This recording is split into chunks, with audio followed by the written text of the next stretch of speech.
Good morning and welcome to the alternative service. Welcome to worship. Welcome to this time as we gather together as the people of God. To breathe in some new ideas and some new thoughts and breathe out an expression of the ways that God is moving in our lives. As you know, we've been a part of this series of the Great Turning.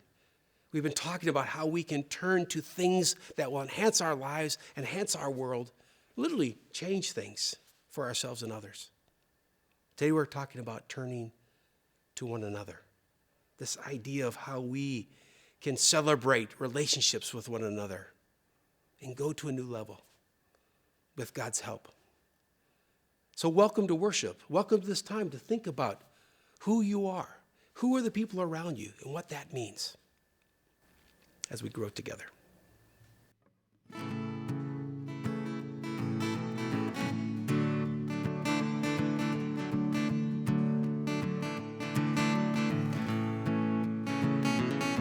Well, you're hot and you're cold, not always easy to hold, and you're hard to impress.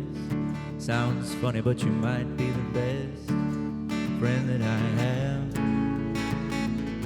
'Cause whenever you're gone and I'm left all alone, well, the world seems worse. Oh, I didn't really like you at first, I was wrong about that. 'Cause wherever I go, I'm taking you with me. Wherever I go, you're coming along. 'Cause you're in my blood, captured my soul now. Yeah, you're in my heart, that's where you belong. Well, you talk too much and you act so tough, but I can see right through. Don't really feel sorry for you. Yeah, you wanna know how. You got me thinking about all kinds of colors and your winsome smile. Can I stay with you for a while? Well, you won't like the sunshine. So wherever I go, I'm taking you with me. Wherever I go, you're coming along. 'Cause you're in my blood, captured my soul now. Yeah, you're in where you belong.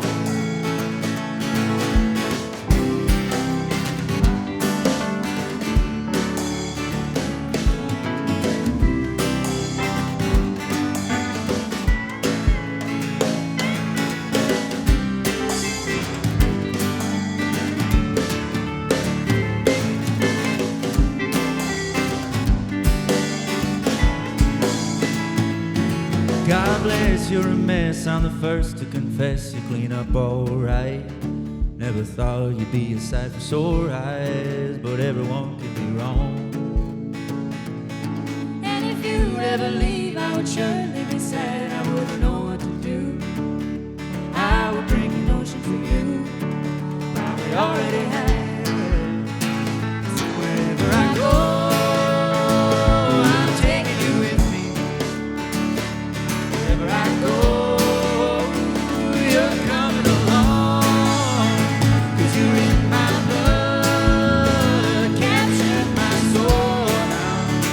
Yeah, you're in my heart, that's where you belong.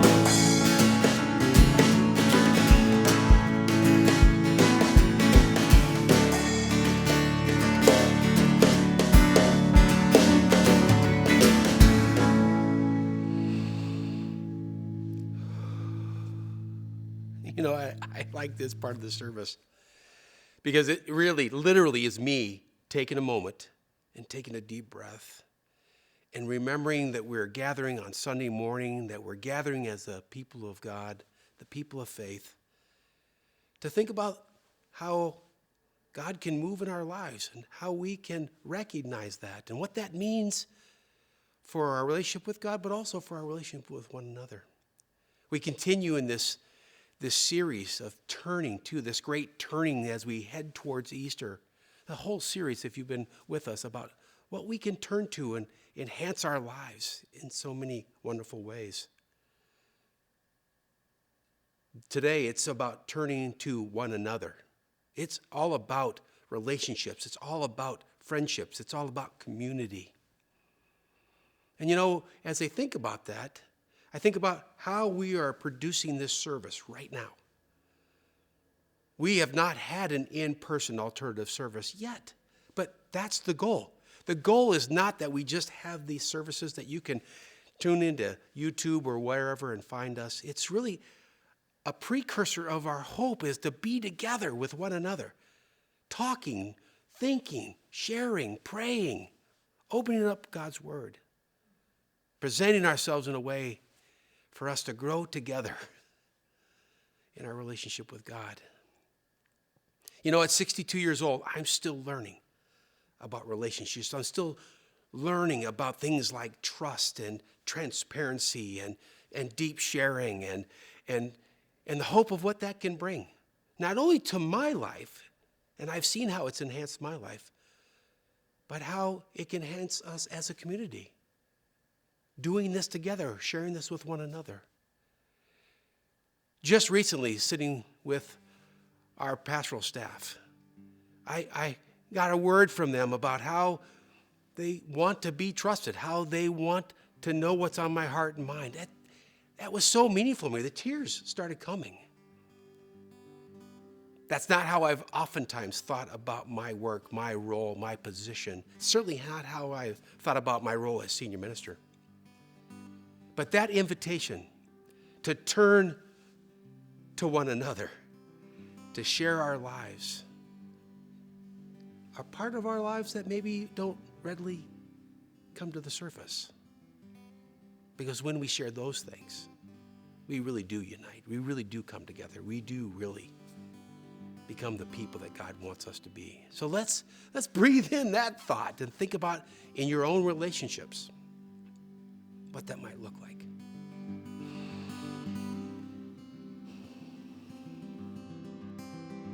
We can float along the water from the rivers to the sea, go drift away with the tide. We could sweat all through the summer, and the winter we would freeze. I'll be there through it all at your side. So go on and lead the way, I won't be far behind.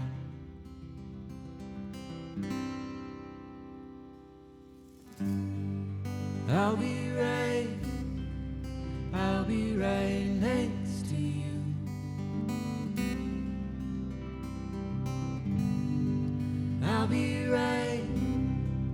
I'll be right next to you.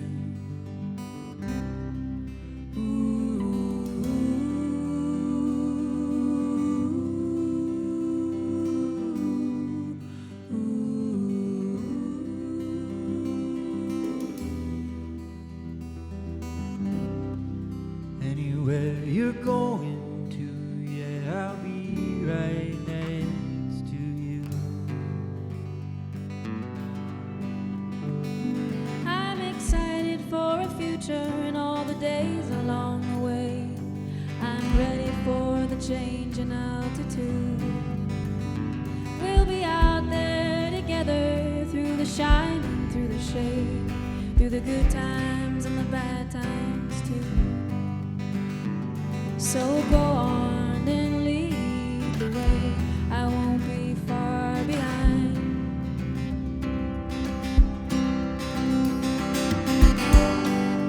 I'll be right next to you.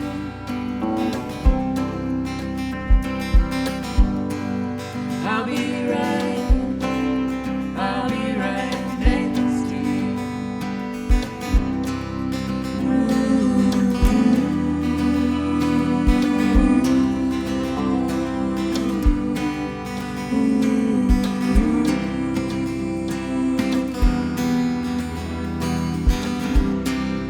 Anywhere you're going to, yeah, I'll be right next to you.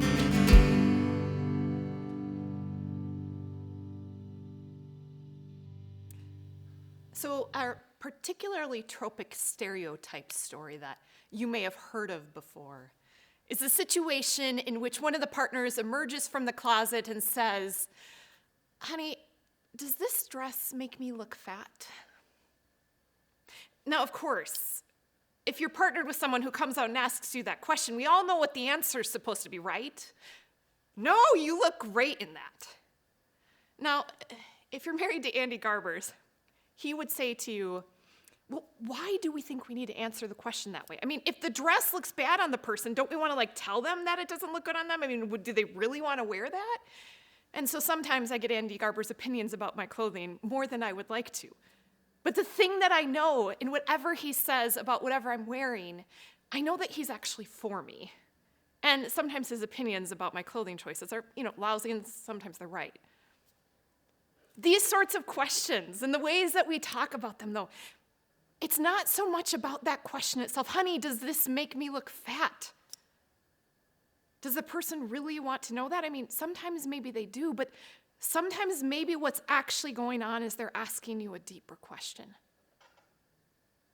That question might be designed to actually say, I'm feeling insecure right now. And I just need you to tell me that you don't regret being with me. Or do you still think I'm attractive? It might be designed to get at some deeper things, and sometimes if we just answer the surface question or answer it not at all, we're missing the invitation and the point. The point is to connect, to turn toward one another, and to reassure each other, I see you, I'm for you, I'm in your corner. I got you whether you weigh 300 pounds or less than that. I got you no matter what society says about your worth or your value or your age. I got you. I'm here for you. These oftentimes are the deeper questions towards these seemingly surface, tropic ways that we often engage with one another. Because if I actually emerge out of the closet and say, I'm feeling terrible today, do you still love me, Andy? That question is often so much scarier to utter. And so we come up with other questions. And yet the weightiness of how we respond to even those seemingly superficial questions, it still matters just as much as if we were to walk out of closets and ask the most scary questions we could ever think to ask one another. Being able to name this truth and to explore it has been the work of the Gottman Institute.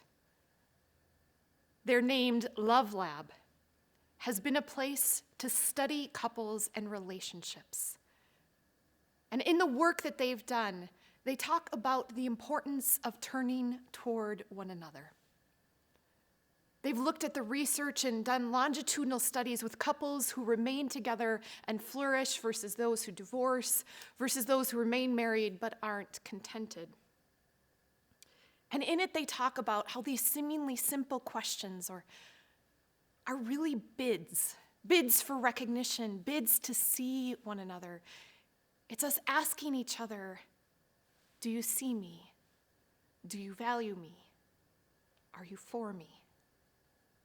We ask them through simple things or through simple statements like, oh, I'm feeling so tired from today. Or, oh, look, there's a bird out there. Or, oh, hey, did you hear my favorite band is coming into town? Each of those single moments are invitations to either build intimacy or to break it down. Each of them is an invitation to, will you turn toward me? Are you for me? The Gottman Institute in their work says that there are 3 ways that a person can respond to that bid for recognition and intimacy. The first is indeed to turn toward the other person.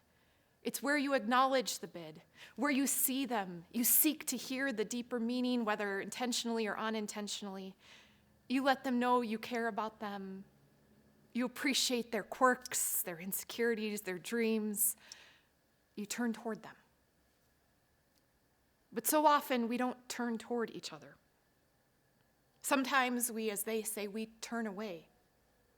We ignore or we miss the deeper cues and invitation. Maybe because we just don't understand what the other person's asking. Maybe because we're afraid.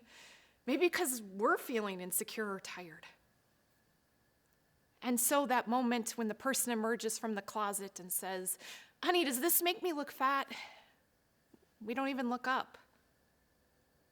We look away, or we're too busy.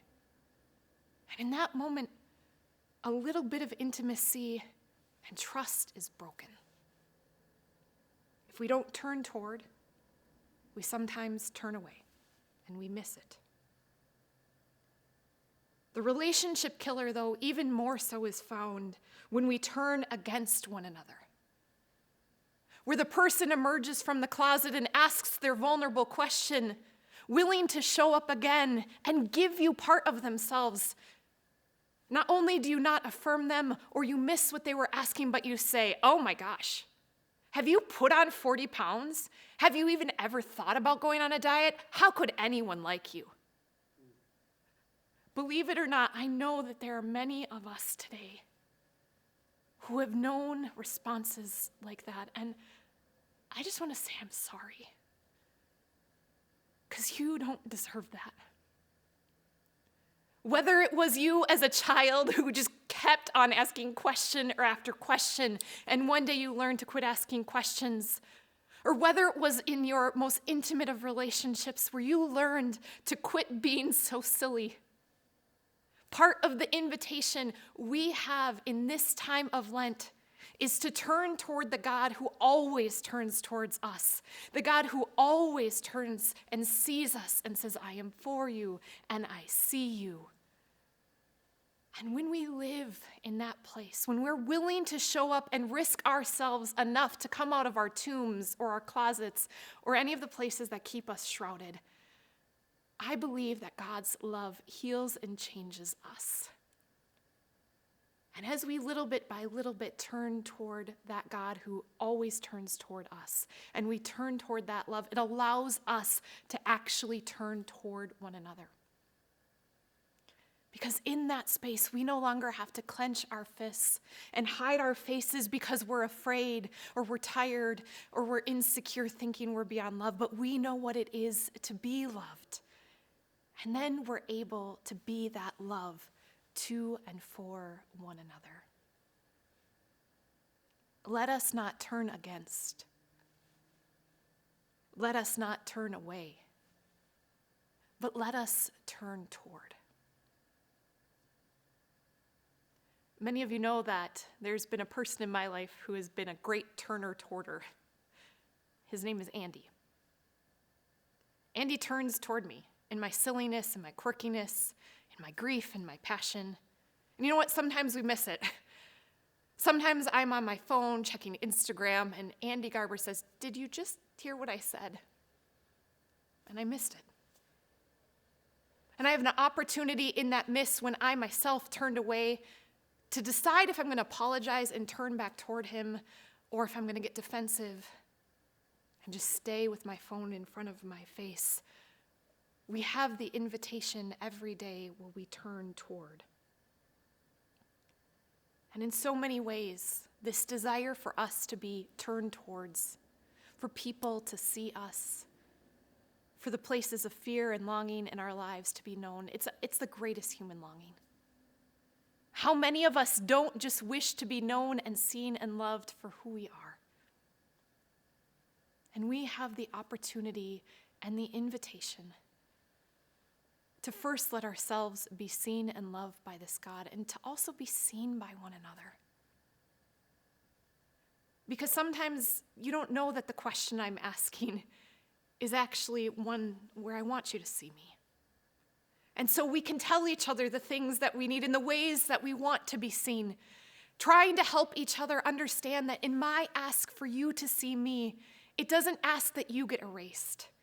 There's only ever more seeing that happens. When I see you and you see me and we see one another, there's just more recognition and visibility and possibility. This is important and profound in our personal relationships, for us as a church, but it's also important for how we are or aren't the church in the world. If we cannot be a people who allow ourselves to be turned toward and then turn toward God, we will be a turn against or a turn away church. And God calls us to be a people who turn toward one another, toward the world, toward suffering, just to see and to listen, to hear the deeper bids for recognition. One of the greatest discourses inside of ethics, which is my discipline, is theories of recognition.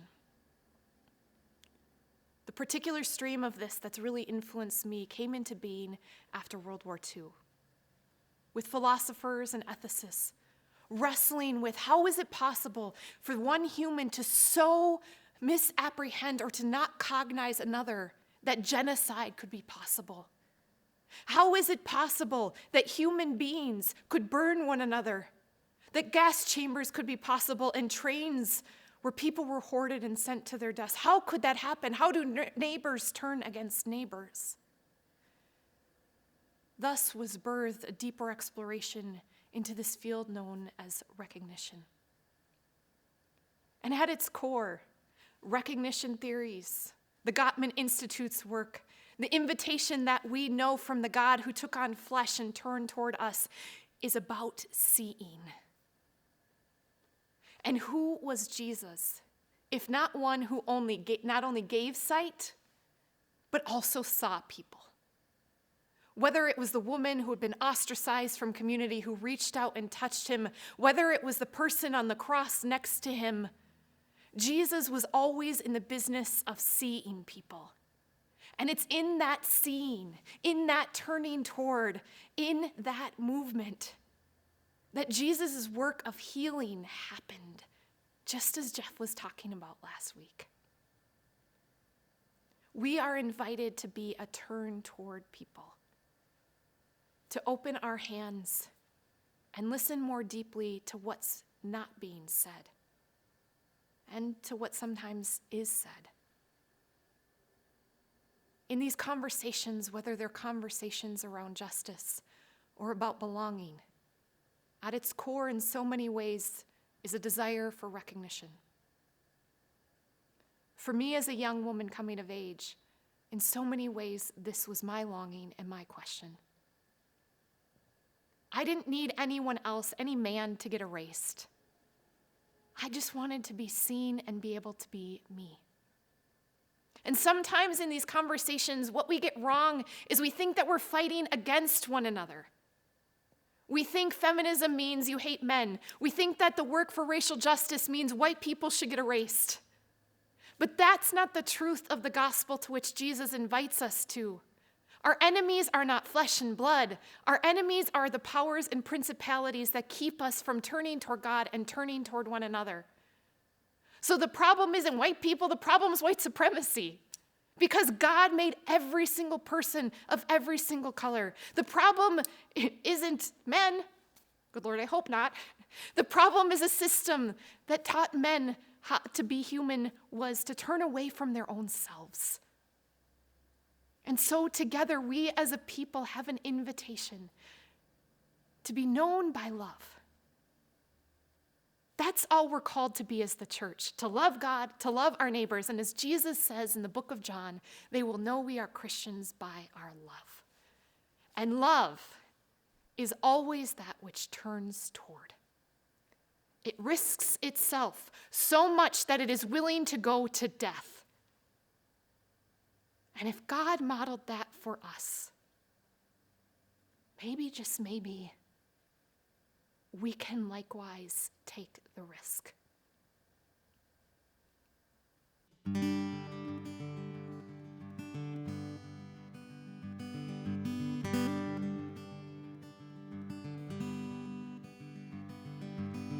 I believe that every heart is kind. Some are just a little underused. Hatred is a symptom of the times, lost in these uneducated blues. I just want to love you while I can. All these other thoughts have me confused. I don't need to try and understand. Maybe I'll get up, turn off the news. Turn off the news and build a garden, just my neighborhood and me. We might feel a bit less hardened, we might feel a bit more free. Turn off the news and raise your kids, give them something to believe in. Teach them how to be good people, give them hope that they can see. Hope that they can see. Turn off the news and build a garden with me. Trust builds trust.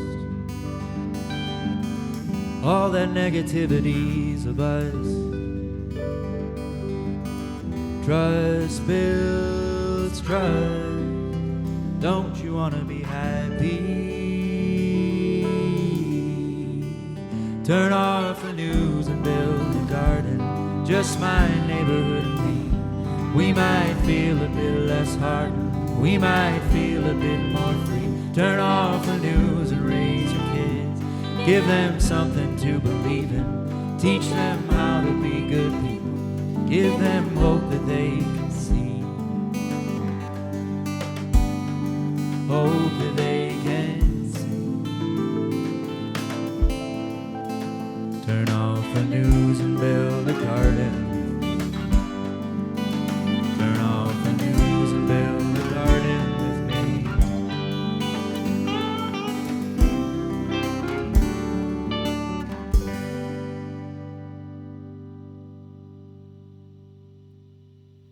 Every Sunday, we begin this space with an opportunity to breathe in.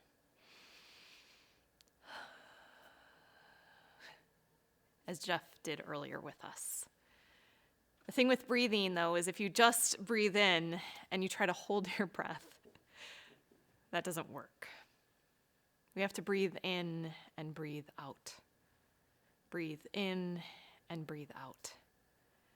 Even as we start this space with that invitation to kind of percolate and bring to life that which is within us and our own stories. As we breathe out, the invitation is how will we live and breathe life in our day-to-day until we meet again.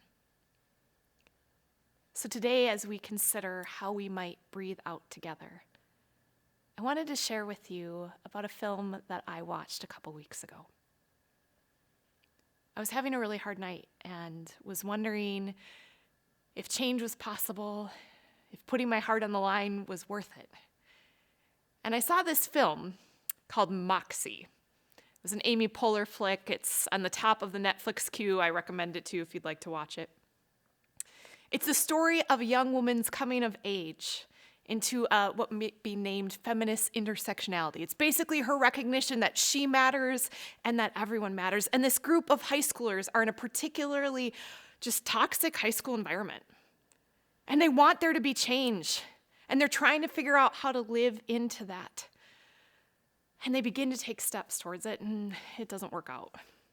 Which I was glad for that, because that seems more like real life. You know, there's things you want, and they don't happen that way. But what happens, and without spoiler alerting you too much, is that by the end of the film, what's so clear is that the only way possible is through the collective. It's not one person who saves us. It's not any one of us on our own. That the only way that change happens, the only way that beauty and healing occurs is for us to turn to one another.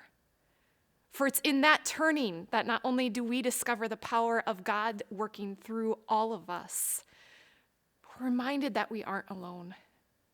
And it's through that each of us, as Jeff talked about even last week, picking up part of the mat, that turning to one another, that something else is possible. And so as we breathe out into this week, I wanted to send us with a poem. There is no power greater than a community discovering what it cares about. Ask, what's possible? Not, what's wrong? Keep asking. Notice what you care about. Assume that many others share your dreams. Be brave enough to start a conversation that matters. Talk to people you know. Talk to people you don't know. Talk to people you never talk to. Be intrigued by the differences you hear. Expect to be surprised. Treasure curiosity more than certainty. Invite in everybody who cares to work on what's possible. Acknowledge that everyone is an expert about something. Know that creative solutions come from new connections. Remember, you don't fear people whose story you know. Real listening always brings people closer together. Trust that meaningful conversations can change your world. Rely on human goodness. Stay together. So, my friends, as we breathe out in this turning towards one another, let us ask together what is possible.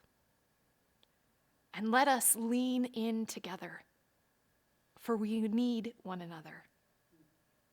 And in that turning, we just might discover that God's dreams for us and the dreams in our heart aren't far-off fantasies, but what God has already been birthing in us and in our midst.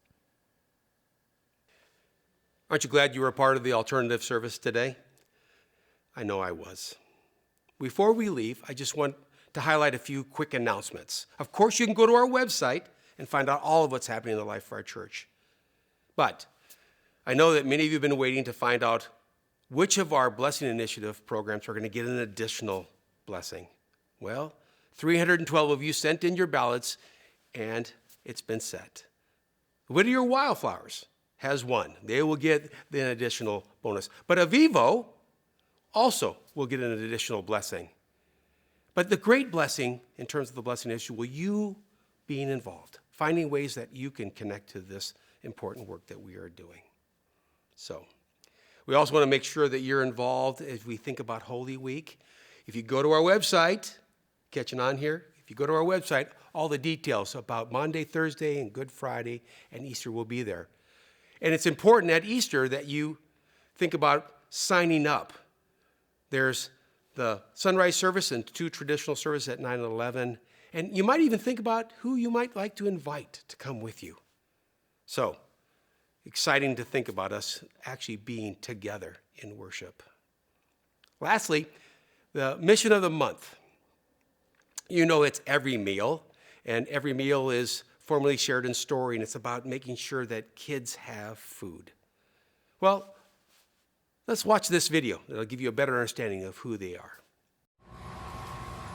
Well, I'm here this morning with Brian Jones with Every Meal, and it's such a pleasure to be able to be with you again and to be able to hear about what Every Meal is doing. And Every Meal has been a partner in missions with Colonial, and this month is actually our mission of the month. So Brian, tell us a little bit more about what's happening and what's with all this food. Yeah, it's a lot of food. A little bit of good news, bad news. So bad news is food insecurity has risen.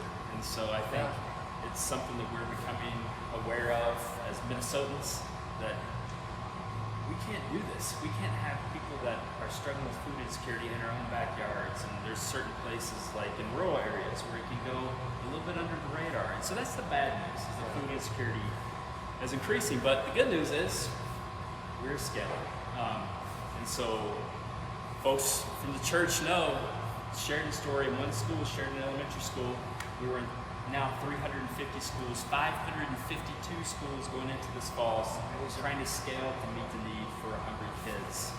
And different kinds of boxes for different kinds of folks. Yeah, and that's something else that we've learned as we've scaled, is just to protect the dignity of people. So we have 5 different bag types: East Asia, East Africa, Latino, general, and highly mobile, for folks who are struggling with housing insecurity as well. So people choose, and so within those bags we try to get relevant food that fits their dietary restrictions, and also the most nutritious and delicious food as we possibly can in those bags. Like you said, what a dignified and thoughtful way. We try to listen and really take that feedback seriously. Well, with all this food, there's some ways that Colonial folks can help this month. And can you tell us a little bit about couple weeks. Yeah, digital food drive. And so for folks, if you do the digital food drive, you can see the types of food that we have. And it's nice to have that connection, but then give to purchase the food. So that's the digital food drive, but also the packing event right here where we're standing, to have folks come up and to put the food into bags that would then be put in the lockers. That's on Wednesday, March 24th from 5 to 7 p.m. Yeah, we'd love to see folks. And how about one more way that people can help support Every Meal this month? Yeah, well, I mean, the great thing is, church, you've known this organization from the very beginning, from Innovate, from one school, now going into 550 schools. And so just to continue to support us, pray for us, continue to share with your networks, with folks that can help us continue as we try to scale to meet this need. That's awesome. Well, thanks so much, Brian. Yeah, it's great to be with you, and we look forward to see how Kelowna can help support Every Meal. Yeah, thanks. Go to our website because you can sign up for this packing project they're going to do on the 24th. So, and we would really like to do it. It's not at Colonial. It's going to be at their offices, but we really would like for you to be a part of that. So now, as we begin to leave, one last thought. You might be thinking, is there other ways that I can support the work that's being done at Colonial? Yes, there is.